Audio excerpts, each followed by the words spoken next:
on your camera. Camera, okay. Yeah, please turn on your camera, sir. Thank you. Okay, okay. Camera.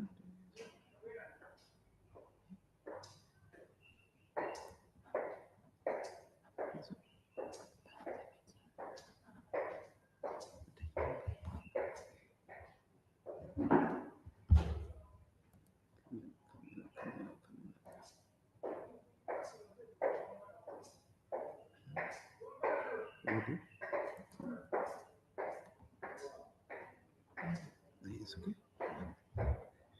Is that okay? Yeah, sure. All right. Good morning once again. At our side, probably that side is good afternoon.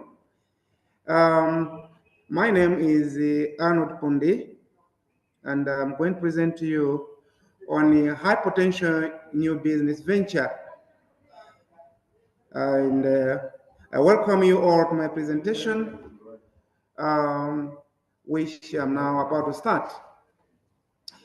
Uh, what I'm more interested is with the change of the environment in terms of business, um, many countries and especially our graduates and many other people with high unemployment have challenges in studying new business venture.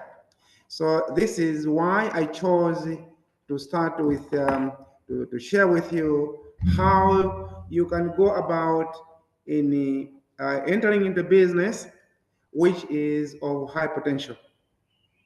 So let's just go together and have it. Now, the most important thing when you are starting any business, especially a new business, a new venture, is you must think big. Think big. It is often assumed that small businesses are easy to manage, but believe me, it's so involving and have really very high risk,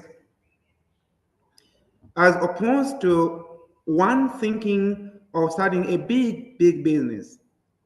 So the first part of it, then I said I have put it as titled "Think Big."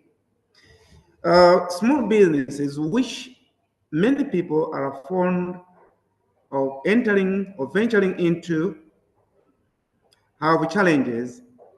One of the challenges are that they've got lower survival success chances and often less financially rewarding. Uh, like in my country, some go for very small businesses, say flying chips. If you, by the end of the day, when you look at how much money you have made from the small chip, believe me, it has got very small profit margin. While if you start a big firm, which has got a high potential, really you can bring a significant amount of money into the business, as well as has got a high profit margin and can contribute significantly into the world.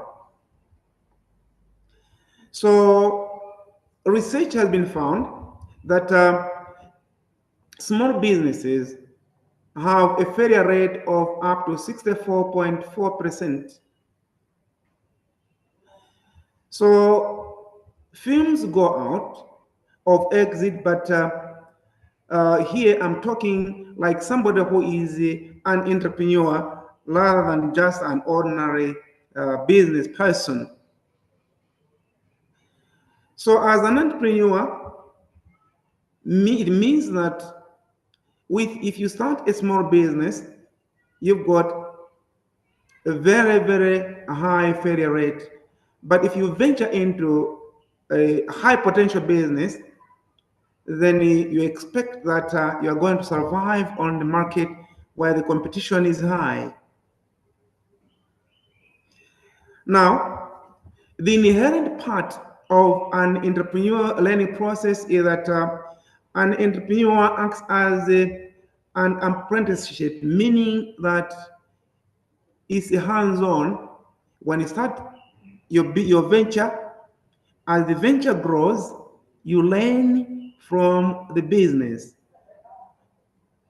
As it grows, you learn the challenges that go with that business.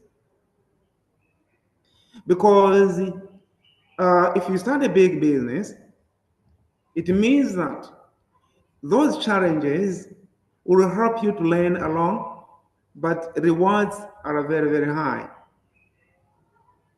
So this is quite different from small businesses. Big firms, big ventures really have got very high survival rate. So while the small businesses, the survival rate is problematic. I have a graph there which shows on your left-hand side there is mortality risk, and down on the vertical axis you've got time span, and you've got venture A, venture B, and venture C, for instance. Venture A is a new business, okay? And venture B is a business which had just started and has taken a certain period. And venture C is the one which, starts later follower. If you see, when you look at the evolution mortality risk, venture C has got lower risk, while venture A has got a high risk. So a venture A is the one which is just taking off on the ground, which follows a lot of challenges. So take note that the growth rate for small firms tend to be slow. But those firms that achieve growth earlier in life of the business attain high chances of survival. So this is the reason why when one gets a loan, say from the bank, they normally start with a lower amount of money to borrow the person if that entrepreneur is just starting the business. But as he goes, the longer he stays on the business, the more that this entrepreneur has gained experience, and they are sure that the survival rate is high. And when they look at the risk, really they see that as having less risk, and normally they do offer a loan. Now, odds for survival, growth, and the higher levels of success chances changes when the venture reaches a size of 10 to 30 people with more in the revenue. Meaning to say, when you start off a new venture as an entrepreneur, and say you have got about 10 to 30 people, then you expect a higher level of success. Well, when you start a business, say 2 or 3 people or 4 people, you face challenges. So this alludes to the fact that as a new venture, one faces a lot of challenges, especially a high risk when it is a small business. Normally, we also need the venture capital backing. On the venture capital backing, Startups that attract financing from successful venture capital have companies are companies which have a higher profitability of survival. Therefore, if you start a big business and it has got a high potential, it is likely that that firm will attract backers who can add value to the venture through their experience and know-how, network, and wisdom. They can help one sustain the venture. And in most cases, you've got venture capitalists. So if they're venture capitalists and they see that you have started a high potential venture, they'll come in and assist in making sure that they will help you through, and we expect a high survival of your business because these people have got a technical know-how, at the same time they've got wisdom and experience from whom an entrepreneur can learn. Now, on the next one, I will demonstrate that with the Timon's model in the entrepreneurial process. Timon's model, as described by Charles Timmons at the Harvard University Business School, identified three key factors crucial for entrepreneurial success, meaning that any venture, if it is to survive on the market where the competition is high, has got three major pillars.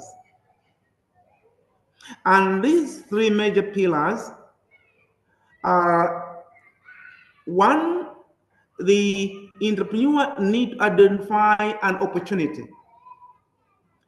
He should identify an opportunity. The second one is that when an opportunity has been identified, he must also have a tremendous team and then the resources. So the three pillars, according to Timon's model, which were identified by a potential new venture, are opportunity, team, and resources, which I'm going to describe one by one.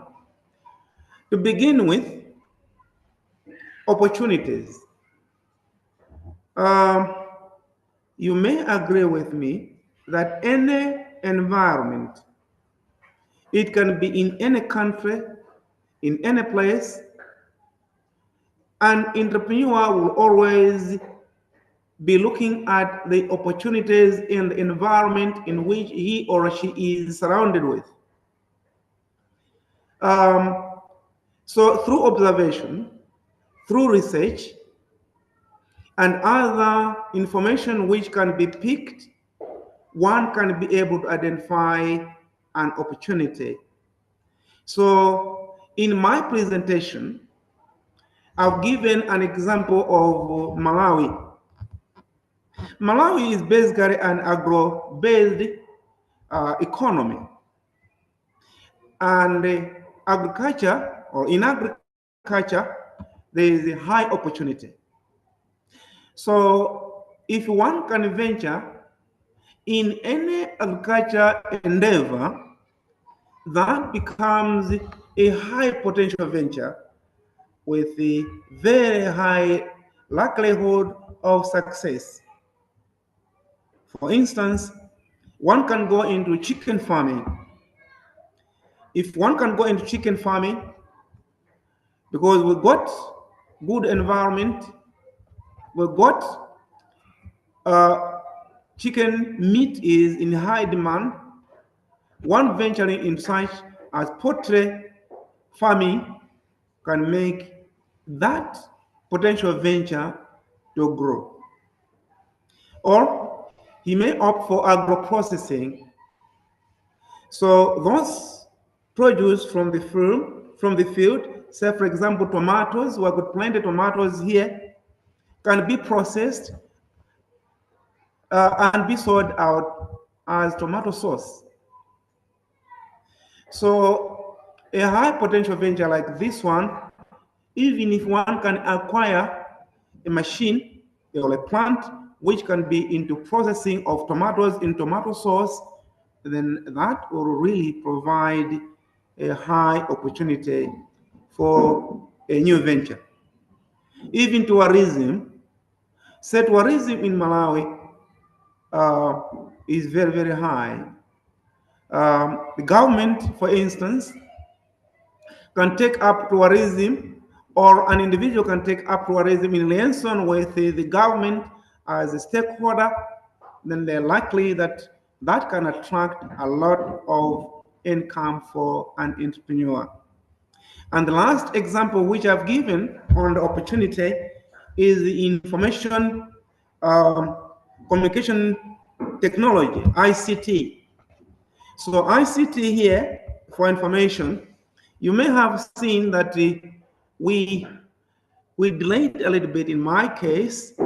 It's because sometimes we have got challenges with the network and the challenges with infrastructure, but by and by,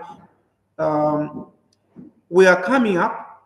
But if one would venture into some of, say, software to help in the really decision making or certain processes, definitely that software will attract a lot of buyers.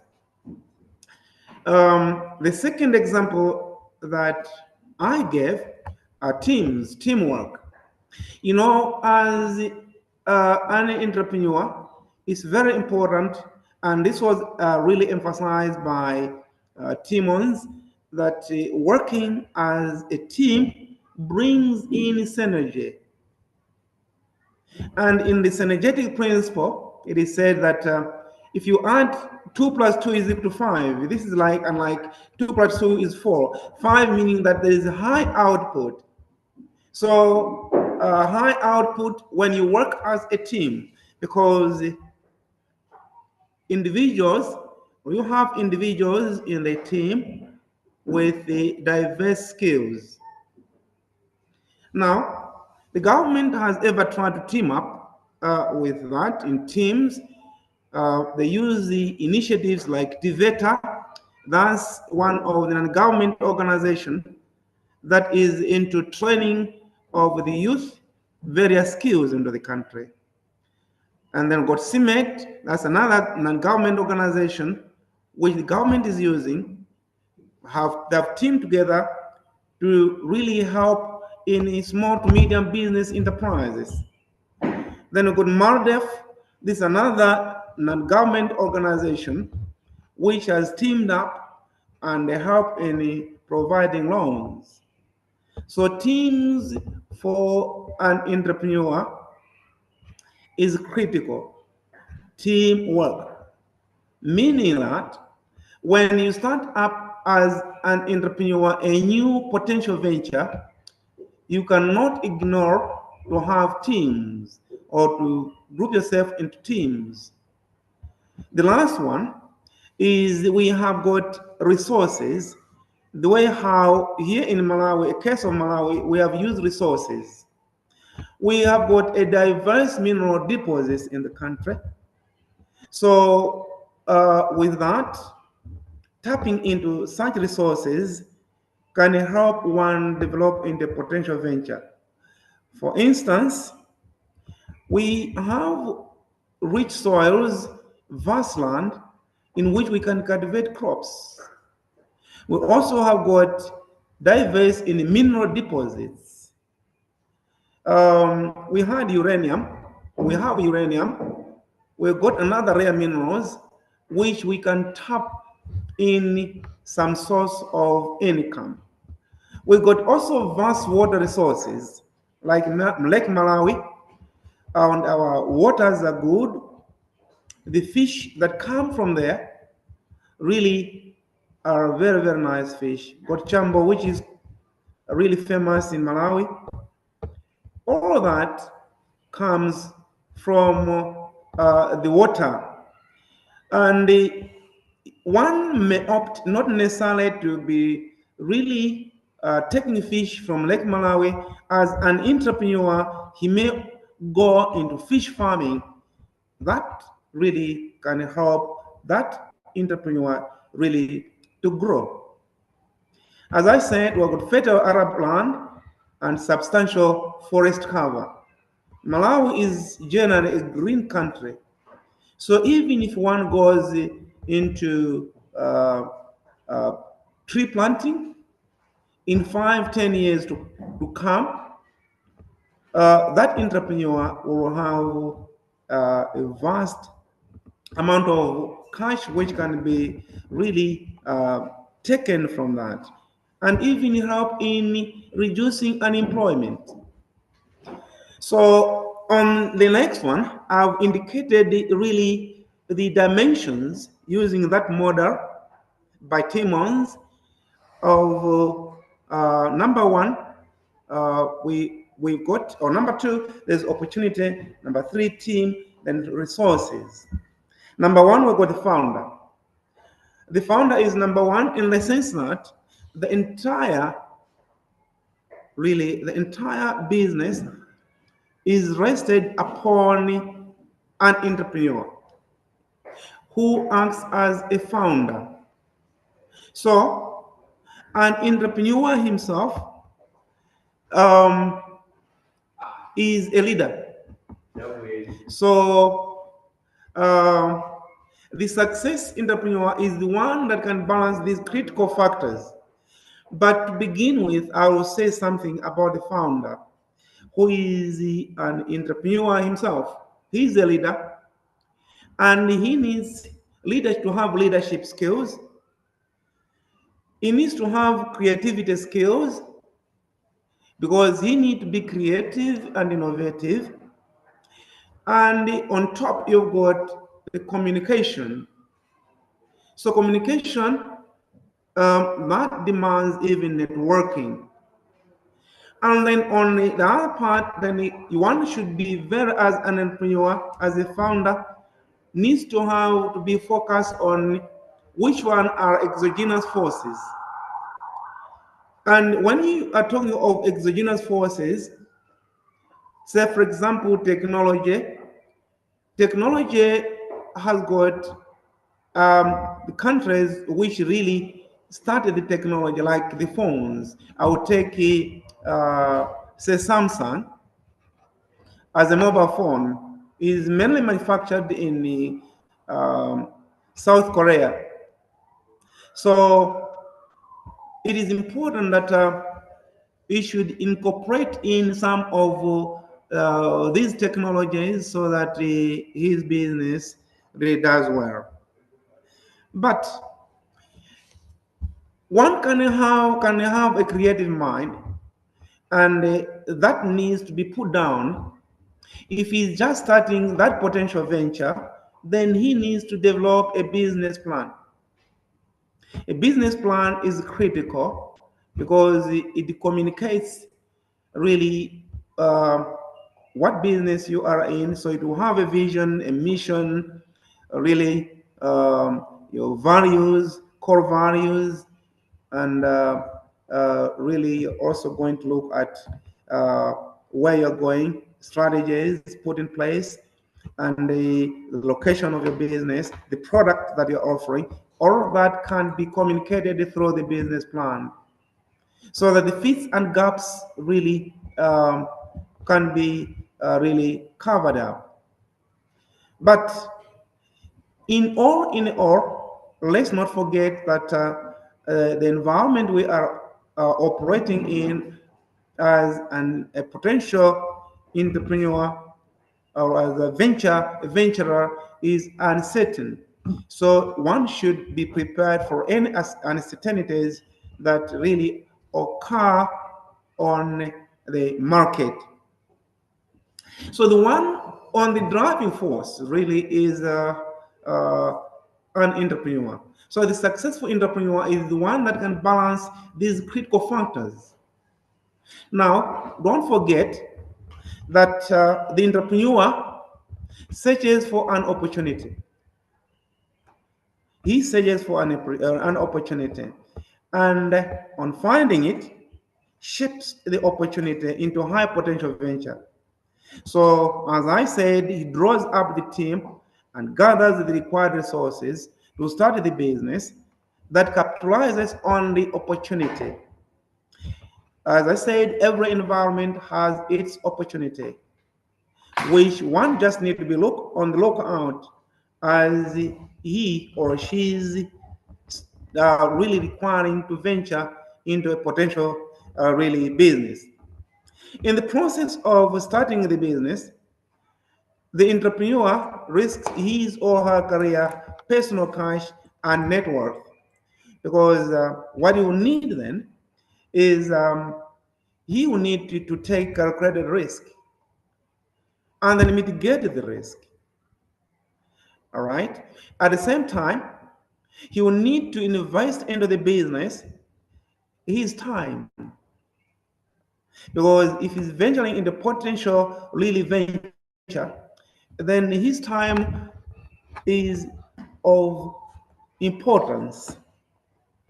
But it is also imperative that an entrepreneur should invest into his business some personal cash flow and look at his net worth. So, on the next one, I'll portray the founder as the mastermind. So, whatever business, whatever potential venture one is embarking into, as the founder, it is critical that you must manage the business. Manage the business.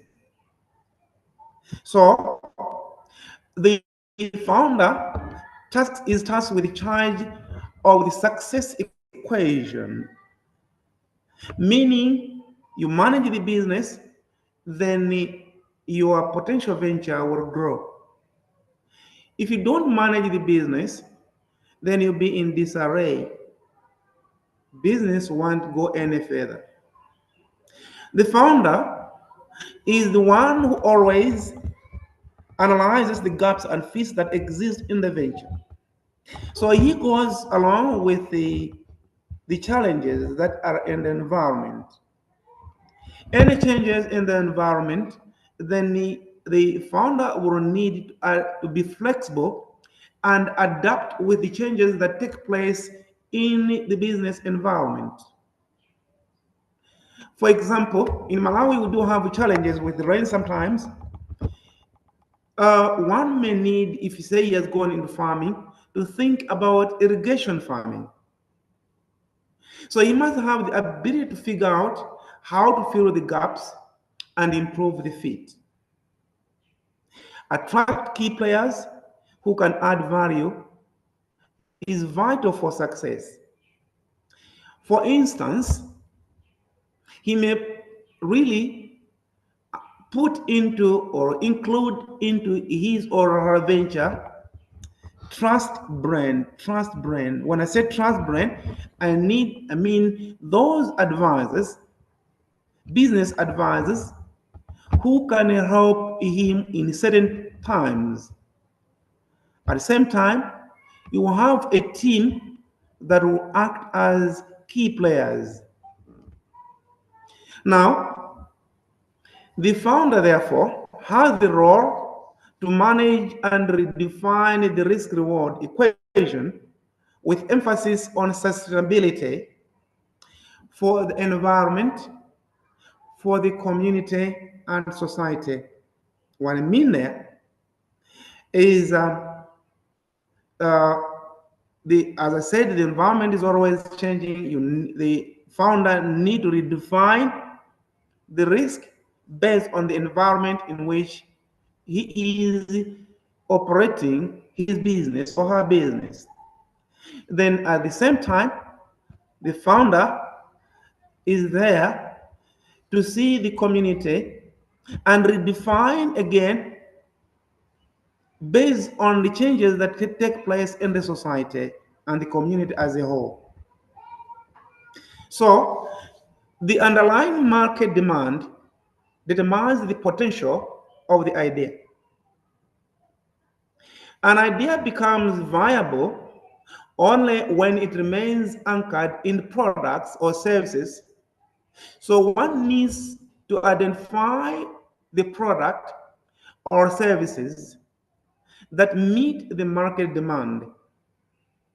So don't just come up with product or service of your own choice. No, it's a push strategy. That means to say you look at what really do customers want, which product or services are in high demand in the market, and which one then can add value to customers, remain attractive, durable, and timely for success. Now, don't forget on what I said on the opportunity. Timon's model states that entrepreneurship is opportunity driven. So you look ahead and see what really are the opportunities ahead of you. The market then shapes the opportunity. Now, the business plan and the financing receive secondary importance, but the opportunity is the first one. So the business plan comes only after identification of a viable opportunity. So first of all, then, you need to identify the opportunity that exists in the market in which you are operating. Now, with the really appreciation to Timmons, the model holds that a sound business opportunity would readily receive financing, and the identification of the opportunity first makes the business plan failure proof. So if you are sure that you have identified the opportunity, then you expect that your business plan is the business plan which is viable, which even the investors like the venture capitalists or angel investors can approve and support. Now, research studies have shown that a good idea is not necessarily a good idea. For every 100 ideas presented to investors, usually more than 4 gets funded. Meaning that if you have an ideas in place, they need to be carefully analyzed. When they've been carefully analyzed, it's likely that only the ones which are good ideas can be recommended. So therefore, it is very critical that an entrepreneur should be alert in the environment in which he or she is living. So an investor has to be able to quickly evaluate whether potential really venture exists and to decide how much time and effort to invest. The margins and free cash flow, the greater the growth. Size, durability, and robustness of the growth and net, the greater the opportunity. So when you look at the opportunity, it's very important that is also reflected in the business plan to project the cash flow. If the cash flow is high, only the venture which an entrepreneur is about to undertake, then you expect that that venture will have a high growth. As I said, size is an issue. You don't go for small size. It's important that one should go for really big ventures. That's why on the very first really introduction of this, I said, think big. I remember we had our previous president who was an economist. He used to tell us that dream in colors. Dream in colors means think big. So size really matters. Say, this is what we encourage our graduates to say when as we teach, we take them through on entrepreneurship, we say, really, you must really think big so that even after leaving school, you should be able to embark on very, very big businesses which can benefit the nation and can benefit the world. So, it's at the same time, the size and type of opportunity determine the level and extent of the resources required. And don't forget that the source of income, it can be through savings, if one is to start his or her business, or sometimes you can get some of the cash resources from the venture capitalist, or the sources can be on the very environment in which we are operating. So the entrepreneur works to minimize and control rather than maximize and own. That should be a really the way how it works. Minimize as much as possible, right? And then not just thinking of maximizing.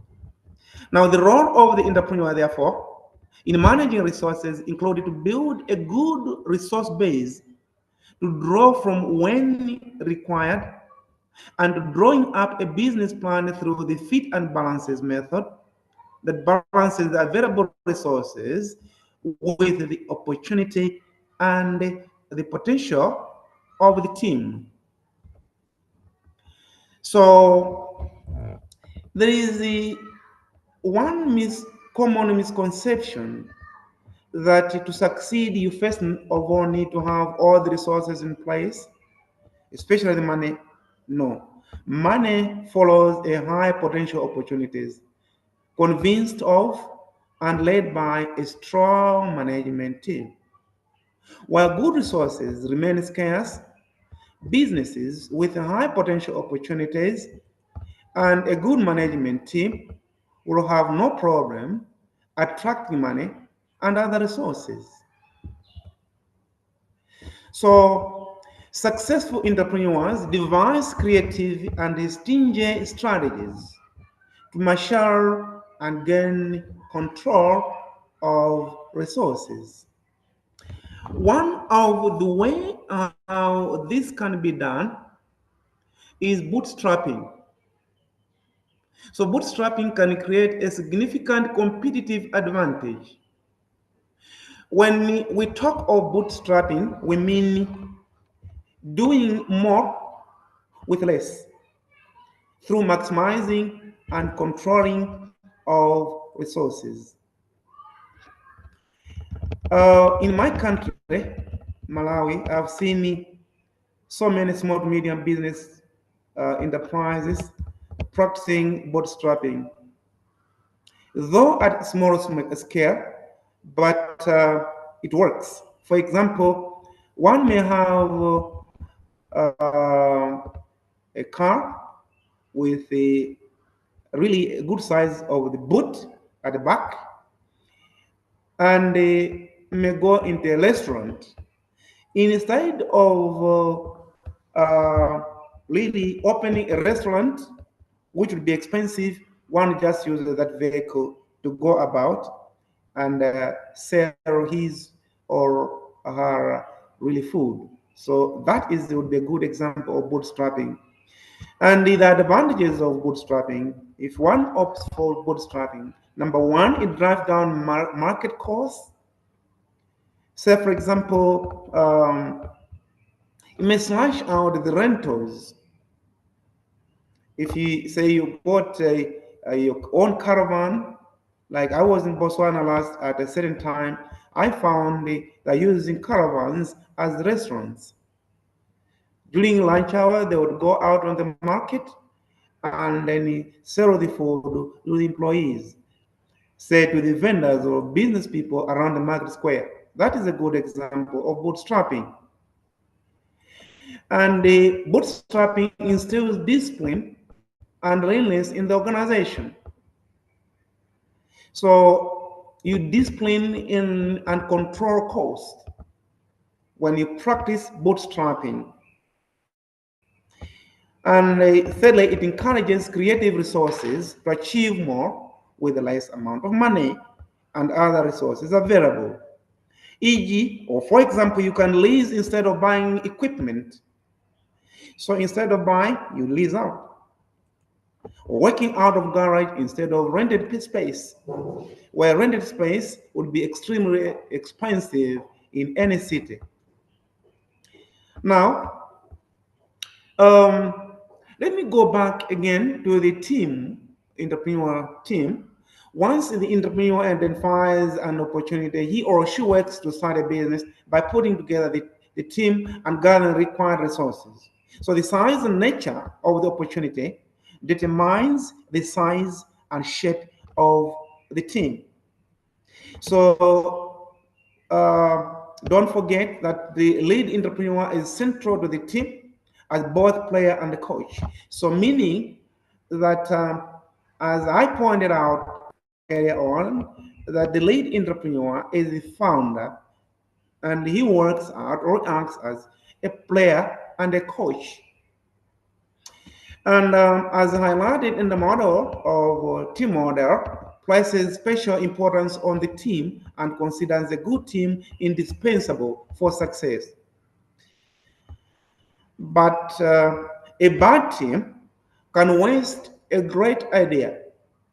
You know, each one of us has an idea, and the problem of many people is that they're not able to properly utilize the idea that come into their minds. So among all resources, only a good team can unlock high potential with any opportunity and manage the pressure that is related to growth. So let me point out quickly on two major roles of the team. The team removes the ambiguity and uncertainty of the opportunity and apply creativity. Because when you work as a team and the team is creative, you expect that that will help the business to grow no matter what. And let me repeat to say, very critical that the entrepreneur should provide the leadership to manage available resources in the most effective manner in interacting with exogenous forces. These are the new technology, emerging technologies or disruptive technologies that sometimes need to be incorporated as you are starting the new venture. And it's important that you should think about the capital market context that keep changing constantly. The last part probably, which is very critical, is sustainability as a base. You know, sustainable venture development involves achieving economic, environmental, and social goals without compromising the same opportunity for the future generation. Meaning that when you have a potential venture now, it should be in such a way that it should be sustainable for the benefit of the future generation. And all in all, there must be fit and balances. So it's very important to understand the fits and balances, the gaps, so that the selected team is able to handle the opportunity and to ensure on how to develop resources to exploit the opportunity successfully. In summary, we have seen that Team One's model owns the entrepreneur's ability to conjure up a great team, conjure as a major factor of business success.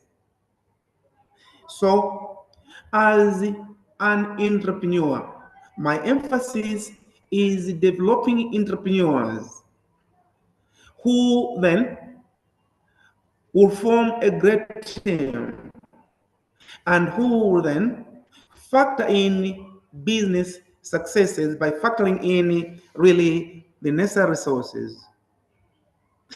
And don't forget, in summary, that great teams, however, always remain scarce. And they remain scarce in that individuals come together but have different backgrounds. So you need to imagine different background so that the entrepreneur works as a team. That's not easy. That's why it remains scarce.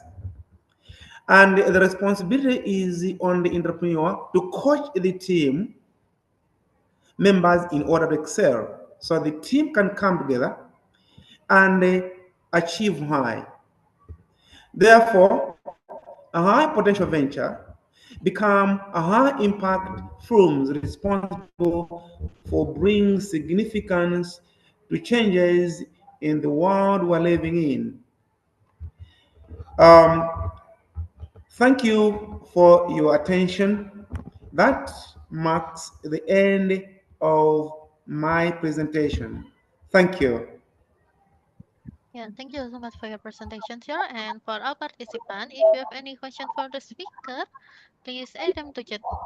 Please add them to the chat, or you can raise your hand.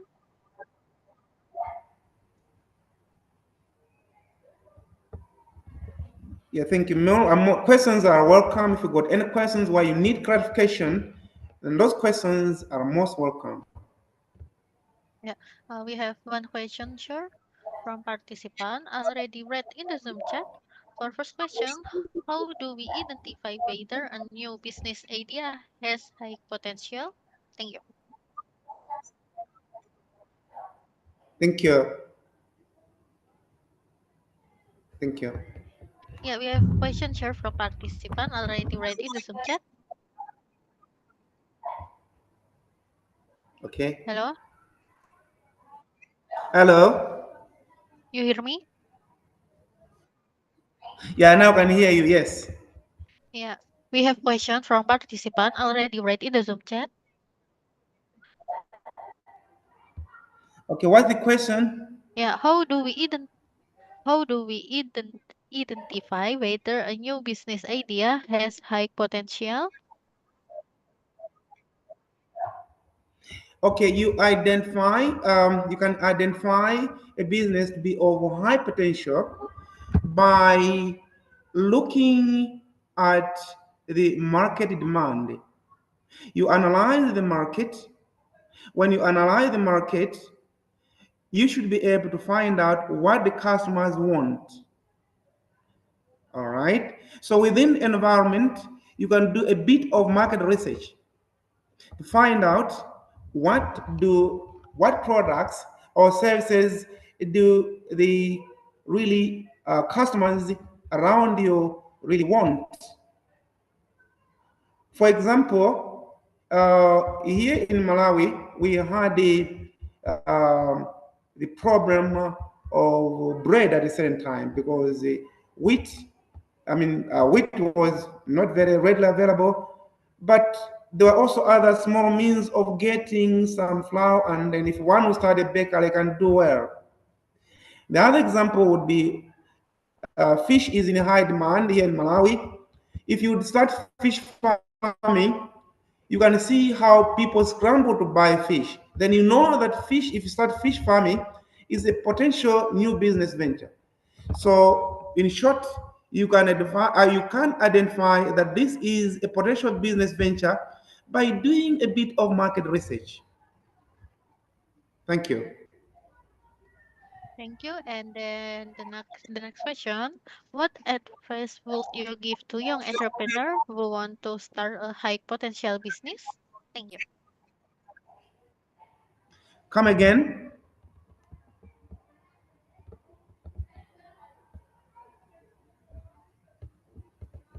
I've lost you. I've lost you.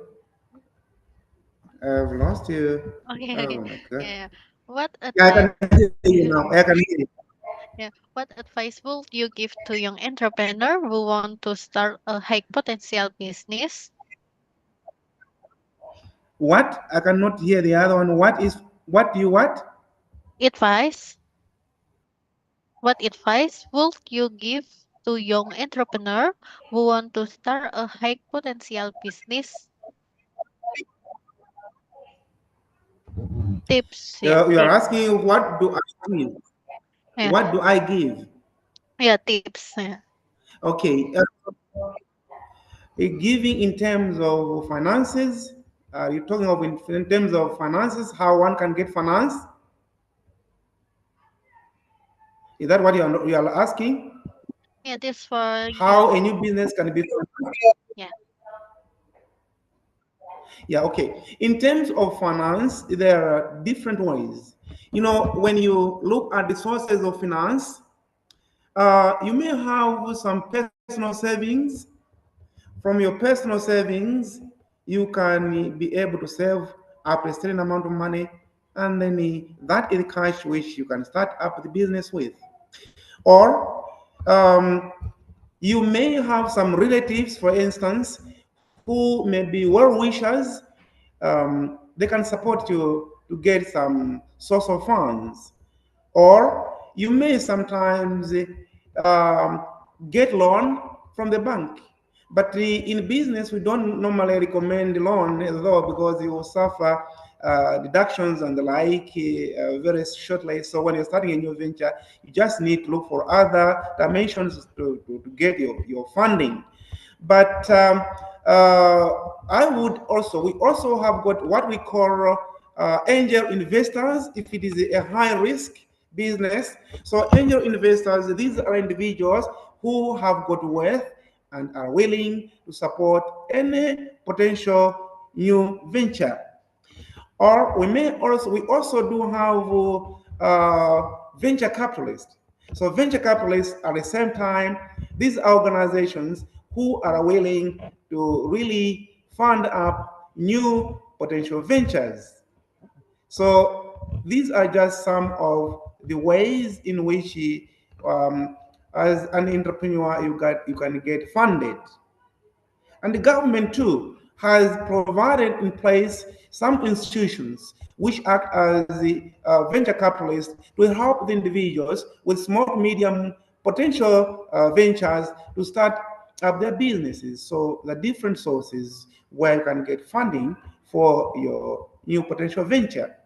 So the most important thing then is a good idea, which really will be the source of your opportunity, which meets really the needs of the customers or the market in terms of the product or services. Then the funding may not necessarily be problematic. Thank you.